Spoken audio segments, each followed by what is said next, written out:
भजन संहिता अध्याय 50। भजन संहिता अध्याय 50। प्रभु परमेश्वर यहोवा ने कहा है और उदयाचल से लेकर अस्ताचल तक पृथ्वी के लोगों को बुलाया है। सिय्योन से जो परम सुंदर है, परमेश्वर ने अपना तेज दिखाया है। हमारा परमेश्वर आएगा और चुपचाप न रहेगा। आग उसके आगे आगे भस्म करती जाएगी और उसके चारों ओर बड़ी आंधी चलेगी।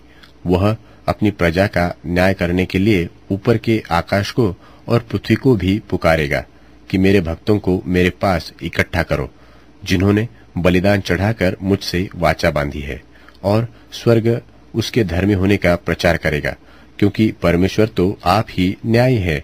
हे मेरी प्रजा, सुन, मैं बोलता हूँ, और हे इस्राएल, मैं तेरे विषय साक्षी देता हूँ। परमेश्वर तेरा परमेश्वर मैं ही हूँ। मैं तुझ पर तेरे मेल बलियों के विषय दोष नहीं लगाता। तेरे होम बलि तो नित्य मेरे लिए चढ़ते हैं। मैं न तो तेरे घर से बैल न तेरे पशुशालों से बकरे ले लूंगा, क्योंकि वन के सारे जीव जंतु और हजारों पहाड़ों के जानवर मेरे ही है।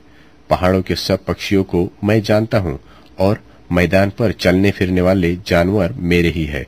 यदि मैं भूखा होता तो तुझसे न कहता, क्योंकि जगत और जो कुछ उसमें है वह मेरा है। क्या मैं बैल का मांस खाऊं व बकरों का लोहू पीऊं? परमेश्वर को धन्यवाद ही का बलिदान चढ़ा, और परम प्रधान के लिए अपनी मन्नतें पूरी कर। और संकट के दिन मुझे पुकार, मैं तुझे छुड़ाऊंगा और तू मेरी महिमा करने पाएगा।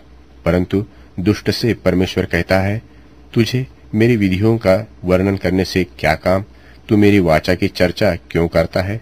तू तो शिक्षा से बैर करता और मेरे वचनों को तुच्छ जानता है। जब तूने चोर को देखा तब उसकी संगति से प्रसन्न हुआ और परस्त्रीगामियों के साथ भागी हुआ। तूने अपना मुंह बुराई करने के लिए खोला और तेरी जीभ छल की बातें गढ़ती है। तू बैठा हुआ अपने भाई के विरुद्ध बोलता और अपने सगे भाई की चुगली खाता है।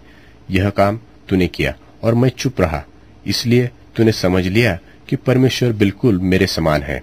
परंतु मैं तुझे समझाऊंगा और तेरी आंखों के सामने सब कुछ अलग अलग दिखाऊंगा। हे परमेश्वर को भूलने वालों, यह बात भली भांति समझ लो, कहीं ऐसा न हो कि मैं तुम्हें फाड़ डालूं और कोई छुड़ाने वाला न हो। धन्यवाद के बलिदान का चढ़ाने वाला तेरी महिमा करता है, और जो अपना चरित्र उत्तम रखता है उसको मैं परमेश्वर का किया हुआ उद्धार दिखाऊंगा।